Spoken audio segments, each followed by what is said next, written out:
Dersimi seçiyorum, dinimi öğreniyorum. Öncelikle önümüzdeki ikinci eğitim öğretim yılı için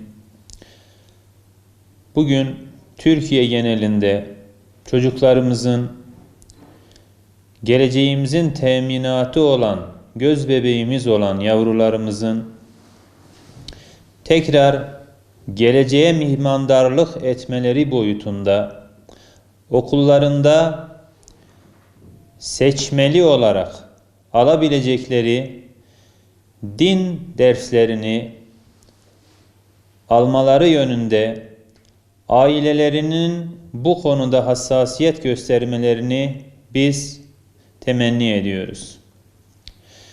Bugün Türkiye'de zorunlu derslerin dışında yavrularımızın temel dini bilgiler, siyer ve Peygamberimizin hayatı gibi önemli derslerin bu hususta aileler tarafından seçilerek çocuklarının yarın ülkelerine ve geleceklerine milli ve manevi değerlerini özümsemiş ve bu konuda da inşallah şuurlu, hiç kimseyi kırmayacak, hiç kimsenin hakkına girmeyecek, bu hususları temelden alacak bir neslin yetişmesi için bu derslere ihtiyaç olduğuna biz kanaat etmiş bulunmaktayız. Bugün Kur'an-ı Kerim'in öğrenilmesiyle Allah'ın sözlerini öğrenmek ve anlamak istiyorum diyen bir çocuğu sizler düşünün. Diğer taraftan temel dini bilgilerin öğrenilmesi hususunda dinimi en güzel şekilde öğrenmek istiyorum diyecek bir çocuğu sizler düşünün.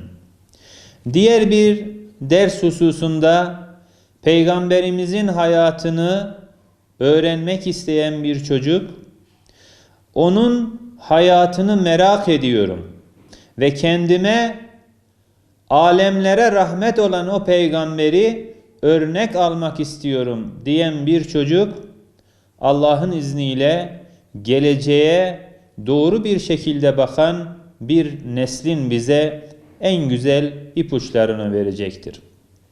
Bizler bugün eğitimciler olarak ülkemizde zorla hiçbir şeyin yapılamayacağını ama güzellikleri temelde ailelerin çocuklarına verilmesi hususunda hassasiyet gösterilmesini buradan gerçekten ifade etmek istiyoruz. Bizler farklı nesilleri bir şahitlik ederek gördük. Ve şuna şahit olduk ki akademik başarı üzerinden sırf bu endeksle verilen hiçbir eğitimin bizleri huzura götüremeyeceğine şahitlik ettik. Şu anda sadece akademik başarıya endekslenen bir eğitimin hiçbir zaman bizleri mutluluğa götürmeyeceğini, akademik derslerin dışında inanç eksenli yapılacak olan bu derslerin tercih edilmesi, çocukların manevi dünyalarının şekillenmesine İnşallah bir yol haritası olacaktır. Bugün özellikle akademik derslerin dışında seçmeli derslerin ailelerin tercihine bırakılması çok güzel bir gelişmedir. Bizler her şeyin aileyle başlandığını, ailenin olmadığı bir toplumda bizim inşa sürecine bir katkı sunamayacağımızı defalarca ifade ettik. O yüzden birinci derecede ailelerin bu sorumluluk bilinciyle hareket etmesini, çocuklarına iyi bir dini eğitimin verilmesinin de resmi kurumlar sayesinde şu anda seçmeli dersler yoluyla verilmesini defalarca ifade ettik ve şu anda inşallah bu fırsat bizlerin önünde.